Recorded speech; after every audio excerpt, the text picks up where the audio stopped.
बरेच वेळा मला हा कमेंटमध्ये प्रश्न विचारला जातो की मॅम न्यूमरोलॉजी असू दे, एस्ट्रॉलॉजी असू दे किंवा वास्तू सायन्सेसवर आपण कितपत अवलंबून राहावं. तर मला असं म्हणायचं आहे की वास्तू असू दे, एस्ट्रॉलॉजी असू दे किंवा न्यूमरोलॉजी असू दे, हे गाईडलाईन्स आहेत.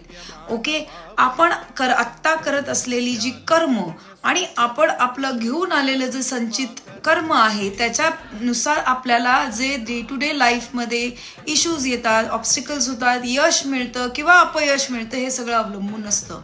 ॲस्ट्रॉलॉजीचं किंवा या सगळ्या ऑकल्ट सायन्सचं एकच काम आहे, ते म्हणजे तुमचं जो हा कर्माचा पाथ आहे, हा जो तुमच्या कर्माचा रस्ता आहे तो डिकोड करून तुम्हाला एक योग्य मार्ग दाखवणं, हा इतपत त्याचं काम आहे. शेवटी चालायचं तुम्हाला आहे, कर्म तुम्हाला नीट ठेवायची आहेत आणि यशही तुम्हाला मिळणार आहे.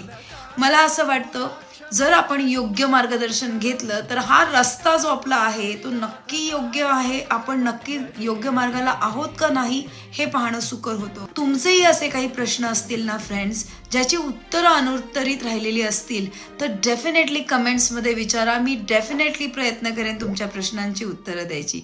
थँक्यू.